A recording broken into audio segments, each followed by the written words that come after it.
Vážení občania a ľudia na Slovensku, dnes si povieme o tzv. Pampúšikovi. Pampúšik je obľúbenec nášho pána prezidenta a vypočujeme si jeho rozumné reči. Zareagujem aj časti na vás. Krásne ste mi to tak nabili na pani kolegyňa, pani Kalasovou, z ktorej sa začína robiť najväčšia morálna autorita v Európskej únii, ktorá chce uvaľovať na Ruskú federáciu sankcie deň za dňom a nakoniec zistíme, že jej manžel veselo obchoduje na ruskom trhu a zarába tam milióny. To sú, pani kolegyňa, fakty. Manžel pani Kalasovej obchodoval na ruskom trhu aj po začatí vojny v 22. roku. A táto istá Kalasová, ktorá si s týmto manželom pravdepodobne teda líha večer do postele, žije s človekom, ktorý veselo obchoduje s Ruskou federáciou. Na druhú stranu jeho žena by uvalovala sankcie za sankciu. Viete, toto je taká neuveriteľná dvojtvárnosť tých predstaviteľov Európskej komisie, ktorá je do neba volajúca. Ja som vám neskočil do reči, tak neskáčte ani vy mne. Dobre, dohodneme sa na slušnosti nejakej. Skúsme tu hovoriť pravdu. Tak buďte slušná. Potom vám môžete argumentovať, len buďte slušná, keď hovoríte, že ste sklára na slušných odborníkov, tak buďte slušná. Dobre, pán Bartek, dávam vám priestor. A preto hovorím, že ja odmietam, aby sme uvalili na Ruskú federáciu ďalšie sankcie, čo sa týka napríklad dovozu nerastných surovín, a potom s spotovými operáciami budeme nakupovať ten istý ruský plyn, ale prekúpi ho nejaká ďalšia krajina a tak sa bude dovážať do Európskej únie. A veď tohoto sme boli svedkami. Čo si nepamätáte, keď mala Ukrajina problém potom, ako sa odstrihla od tranzitu ruského plynu prostredníctvom jej územia a naozaj spanikárili všetci aj na Ukrajine, aj v Európskej komisii, že preboha tá Ukrajina má polonaplnené zásobníky, tak potom viete, čo robili? Dovážali plyn, tak povedia, cez Košice do Prahy, že ruský plyn tiekol zo západu na východ na Ukrajinu. No tak takáto politika naozaj, to je na uterák, to nie je na pochvalu, to je na uterák. Ale jej dal, jej dal ten pampúšik. Rastie nám z ňou veľký politik, ukázal, že čo je v ňom. On sa teda nebabre, je vzdelaný a múdry. Hovorila pani Števulová. Ale ak vás môžem poprosiť krátko, lebo odbehli ste vy k inej téme a už sa to zvrtáva. Ale pani kolegyňa, prosím vás, teraz to nie je osobné, ale už do čerta v tom progresívnom Slovensku prestaňte klamať. Európska komisia, tak aj Severoatlantická aliancia hovorí jasne, že sme dobrým partnerom. Povedal to generálny tajomník NATO, keď tu bol Rutte na Slovensku a vedol rozhovor s prezidentom Pellegrinim. Povedala to aj predsedníčka Európskej komisie, že Slovensko je plnohodnotným partnerom Európskej únie a naša zahraničná politika sa neodkláňa ani na východ, ani na západ. My sme proslovenskí politici a tak sa budeme správať. K vašej otázke, neskáčte mi do reči. K vašej otázke ohľadom pána Radačovského, tu opäť denník N urobil obrovskú kauzu z toho a obrovskú hrozbu vykresloval, že Slovensko môže aj, alebo vládna koalícia byť nestabilná kvôli pánovi Radačovskému, že on by sa teda už aj tam hovorili v denníku N, asi zbrali z vody a hovorili, že pán Radačovský bude chcieť byť minister. A pán Radačovský, ja som povedal... Je to relevantná otázka, viete, že či náhodou... Hneď vám odpoviem. Ja som čítal včerajší status pána Radačovského, kde jasne povedal, že on by chcel byť ministrom vlády len vtedy, kedy by bolo zriadené ministerstvo proti blbosti, čo asi nebude, takže bude jednoducho súčasťou parlamentu, a pochybujem o tom, že pán Radačovský s jeho pronárodnou a prosociálnou výbavou by sa priklonil k progresívno-liberálnej opozícii. Prosím vás, nebláznime. A ja neviem, či môžem odpovedať aj na ten váš dovetok, ktorý povedala pani poslankyňa, že kde sme boli včera, keď narážala na to ani nebol summit, ale na to stretnutie nejakých ochotných v Londýne. Pani kolegyňa, my tlačíme na to, aby, ako povedala talianská premiérka Meloni, sa zvolal jeden riadny summit, kde budú všetky členské krajiny Európskej únie, Spojených štátov amerických, Veľkej Británie, Ukrajiny, aby sme sa tam rozprávali, pretože to je to správne fórum. A naozaj si buďte istá, včera sme o nič neprišli, pretože nič zásadné, žiadne zásadné vyhlásenie z toho Londýna nevzýšlo, ani peanuts. Takže prosím vás, zase nezavádzajme slovenskú verejnosť. Videl si to, Zajo? Videl si to? Ako ju odpampúchoval? To je politik. To je ale politik. Veru, vážime si to. To je prezidentská výchova. Mňam, mňam, mňam, pampúch. Drahé Slovenky, drahí Slováci, dnes len krátko a výstižne. Posielam jedno obrovské gratulujem do ruskej KHL našim hokejistom Gernátovi a Pánikovi, ktorí vyhrali Gagarin Cup pre Lokomotív Jaroslav. Je to obrovský športový úspech a nech si nevšímajú kubikov, ktorí kritizujú všetko a všetkých, aj zo športu robia iba prasprostú politiku. Myslím si, že aj naša najväčšia hokejová legenda Palko Demitra musí byť na nich veľmi hrdý, pretože Lokomotív Jaroslav bol práve klub, v ktorom skončil aj svoju životnú púť. Ďakujem aj študentom, ktorí rok čo rok prichádzajú k pamätníku Pala Demitru a kladú mu tam kvety a uctievajú si jeho odkaz tak, ako sa patrí. A verím, že aj my v rámci Trenčianskej župy dopomôžeme k tomu, aby z tohto Trenčianskeho kraja vyšli ďalšie hokejové osobnosti vďaka našej novej regionálnej hokejovej akadémii, ktorú sme len pred nedávnom otvorili. A my zo športu politiku nerobíme, ale politikou sa snažíme športu a mladým talentom pomáhať. Pravdu má ten chlapec. Do športu politika nepatrí. Je to skvelý smerácky chlapec, naša nádej. Je to tak. Drahé Slovenky, drahí Slováci, obraciam sa na vás v záležitosti, ktorá sa týka bezpečnosti nás všetkých. Ako podpredseda Trenčianskeho samosprávneho kraja považujem za svoju povinnosť podporovať inovácie, ktoré majú potenciál chrániť ľudské životy. Preto by som rád upriamil vašu pozornosť na inovatívny bezpečnostný prvok, predné brzdové svetlo, o ktorom ste už všetci určite počuli, a možno rovnako ako ja sa pýtate, čo sa s tým projektom stalo. Pripomínam, že tento jedinečný vynález prešiel dôkladným testovaním v rámci výskumu realizovaného Žilinskou univerzitou, a to nielen na Slovensku, ale aj v zahraničí. Výsledky jasne preukázali, že ide o účinný, zmysluplný a funkčný bezpečnostný prvok s reálnym potenciálom zachrániť ľudské životy. Aj preto ma trápi, že napriek sľubným výsledkom výskumu a očividným prínosom tohto zariadenia proces jeho legislatívneho ukotvenia stagnuje, hoci v minulosti dostal projekt od Ministerstva dopravy Slovenskej republiky povolenie na skúšobnú prevádzku. Platnosť tohto povolenia však už vypršala. Som hlboko znepokojený faktom, že projekt takéhoto významu, podporený Európskou radou pre bezpečnosť dopravy a prezentovaný na pôde Európskej komisie, zostáva legislatívne neukotvený. Proces jeho implementácie stagnuje napriek tomu, že v roku 2024 bolo na slovenských cestách 262 usmrtených osôb, 814 ťažko zranených a viac ako 4500 dopravných nehôd so zranením alebo úmrtím. Len v našom Trenčianskom kraji došlo k 704 nehodám s 24 obeťami a 47 ťažko a 342 ľahko zranenými.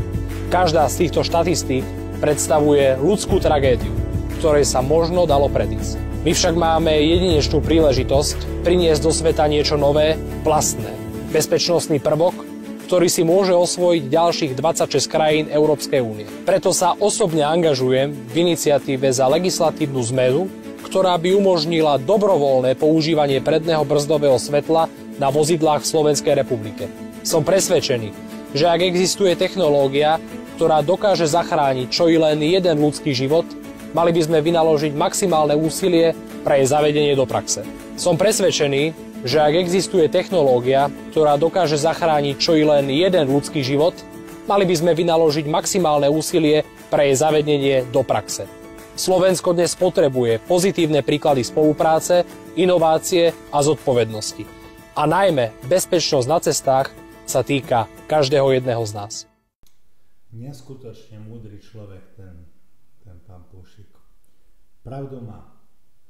Tu zomrie 200 ľudí na cestách a my sa bojíme nejakého medveďa, ktorý tu zabije jedného človeka za 5 rokov a medzi tým na cestách zomrie 1000 ľudí. Pravdu, to je politik, to je ono. Vidíte, zakiaľ progresívci majú plné ústa o tom, ako chcú viesť odbornú politiku, tak potom posielajú do relácií diletantov ako túto kolegu, keď začne niečo veľmi slušne. Začnú rozprávať niečo o tom, ako my sa chceme vrátiť do sféry ruského vplyvu, čo potvrdzuje pán Blanár. To je taká hlúposť non plus ultra. A to sa len vyfarbievajú. Ja som vám ani som vám jednou slovkom neskočil do reči, tak buďte ticho. Počkam. Ďakujem. Sme jasne ukotvení v Európskej únii aj v Severoatlantickej aliancii. Takže žiadne diskusie o tom, že by sa zahraničná politika Slovenska mala vracať do roku pred 1999, to sú také neuveriteľné populistické hlúposti. Ja by som ho chcel aj poprosiť, aby zo seba nerobil nejakého blázna alebo šaša na štýl Matoviča, pretože len potvrdzujete aj touto retorikou, že opozícia absolútne z Matovičovho tela v rámci vás v progresívnom Slovensku. Ale mu dal tomu progresívnemu šašovi, aj Matovičovi naložil. Pán Púch, ty si eso. Drahí Slováci, každý deň sa potvrdzuje, že pojem cynizmus bol vymyslený príslušníkmi slovenskej opozície. Veď ako inak sa dá nazvať to ich správanie, čo predvádzajú rok po atentáte na predsedu vlády. Prosím, nestrácajme historickú pamäť a spomeňme si na to, čo napríklad Šimečka pred atentátom vykrikoval z námestí. Ako premiér narazí a nebude to semafor. Ako rozhorčený dav na popud opozičných predstaviteľov kričal šutaještok Fico alebo Pellegrini do basy. A pokračovali ďalej. Po atentáte ešte tak povediac ani premiérovi nezaschlí štychy na bruchu a opoziční prívrženci opäť burcovali vášne emócie a na protestoch sa objavovali plagáty, ktoré tvrdili, že atentát sa nestal. Ja som v Handlovej takto pred rokom bol osobne a na vlastné oči som mohol vidieť tento hrôzostrašný atentát, ktorý nebol atentátom len na osobu, ale aj na demokratické zriadenie tejto krajiny. Aj na nás všetkých, aby sme povedali dosť tomuto rozoštvávaniu, aby sme povedali dosť hádkam a šarvátkam, ale hlavne aj na to, aby sme nezabudli, čo predchádzalo atentátu. Pretože atentátnik, a to sú fakty, bol sfanatizovaný prívrženec opozície, ktorý vystrelil na predsedu vlády z pištole. To je fakt, ktorý nikto nemôže spochybniť, ktorý nikto nemôže prekrútiť, aj keď sa o to snažia na dennej báze. No už aj mne sa zdá, že po týchto slovách ma presvedčil, že Cintula skutočne bol sfanatizovaný a bol sfanatizovaný opozíciou. Je to tak. Rozum niekedy ostáva stáť nad tým, čo dokáže vyprodukovať strana kvázi odborníkov s názvom SAS. Je do plaču, keď ich predseda pán Greling povie, že príslušníci policajného zboru budú hrávať na týchto nových počítačoch hry. A potom ich ďalší veľký expert, pán Vyskupič, povie, že verejná správa a príslušníci policajného zboru v podstate novú počítačovú techniku ani nepotrebujú. Toto je presne vidieť, že naozaj oni sú na mile vzdialení od akejkoľvek odbornosti a je na mieste a treba poďakovať ministrovi vnútra Matúšovi Šutajovi Eštokovi za to, že robí všetko preto, aby mali príslušníci policajného zboru, ale aj špecializovaných útvarov, napríklad ako CIRT, čo sú v podstate štátni hackeri, ktorí majú chrániť aj ten kyberpriestor, alebo aj zložky útvarov naozaj kybernetickej kriminality nemôžu byť vybavení nejakým druho- alebo treťotriednym vybavením, ale musia mať tieto techniky, ktoré spĺňajú podmienky 21. storočia. Ale im dal ten Miško Pampúšik. Fúha, ale im naložil tým Saskarom. No, môžu sa hanbiť. Takto vystupovať. Nech si berú príklad z pána Pampúšika. Takže ešte by sme si mohli k Mišovi povedať niečo. Teda Pampúšikovi. Pampúšik pochádza vraj z Nového Mesta nad Váhom a z veľmi chudobných pomerov a povedal, že urobí všetko možné aj nemožné preto, aby sa z toho dostal. Údajne chodil aj do Žiliny, kde sa zoznámil s našim pánom prezidentom. O tých vzťahoch neviem. Skutočne nikto nevidel, že by bol pán Pušik homosexuál, ako nevidel to nikto. A členom politickej strany bol už od svojich 18 rokov. V roku 2022 sa podielal na založení Hlasu. V roku 2022 pôsobil ako najmladší slovenský vicežupan a asistent poslanca. Krátko po voľbách v roku 2023 sa stal ako náhradník poslancom Národnej rady.